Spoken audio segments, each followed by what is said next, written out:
महाकाली विनाश और प्रलय की पूजनीय देवी है। महाकाली सार्वभौमिक शक्ति, समय, जीवन, मृत्यु और पुनर्जन्म और मुक्ति की देवी है। वह काल का भक्षण करती है और फिर अपनी काली निराकारता को फिर से शुरू कर देती है। वह महाकाल की पत्नी भी है। महाकाली भगवान शिव का ही एक रूप है। संस्कृत में महाकाली महाकाल का नारीकृत रूप है।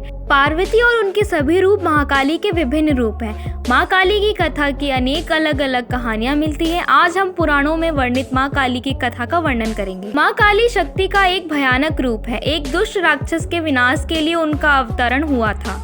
उनकी त्वचा काली है, उनके आभूषण खोपड़ी का एक लंबा हार और उनके कई हाथ हैं। उनकी जीभ तरसती गर्म खून के लिए बाहर लटकी हुई है। रक्तबीज नाम का एक राक्षस था। उसे ब्रह्मा जी से वरदान प्राप्त था कि उसे स्त्री के अलावा और कोई मार नहीं सकता था। उसे यह भी वरदान था कि उसके खून की एक बूंद जमीन पर गिरे तो एक और रक्तबीज राक्षस पैदा हो जाए। उसने देवताओं और ब्राह्मणों पर अत्याचार करके तीनों लोकों में कोहराम मचा रखा था। देवता इस वरदान के कारण रक्तबीज को मारने में असमर्थ थे।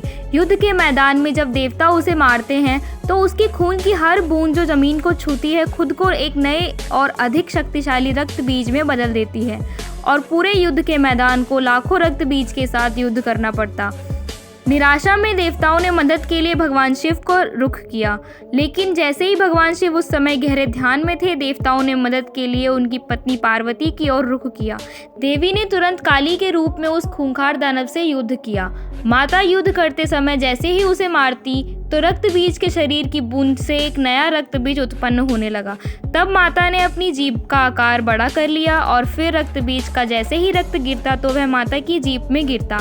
ऐसे करते करते रक्तबीज कमजोर होने लगा। फिर माता ने उसका वध कर दिया।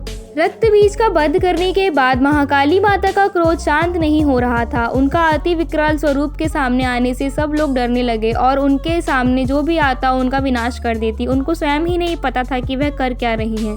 देवताओं की चिंता बढ़ गई कि महाकाली माँ का गुस्सा कैसे शांत करें। देव के पास गए और उनको विनती की कि माता के शांत करने का कोई मार्ग बताएं। तब स्वयं भगवान शिव ने अनेक उपाय किए पर माता शांत ना हो पाई। आखिर शिव जी ने खुद को माता के पैरों के बीच गिरा दिया और जैसे ही माता को शिव जी का स्पर्श हुआ, माता शांत हो गई और महाकाली से पार्वती बन गई। फिर सारे देवतागण जय जयकार करने लगे। माँ काली की कथा आशा करते हैं आपको अच्छी लगी होगी। संपूर्ण कथा सुनने के लिए आपका धन्यवाद। जय महाकाली।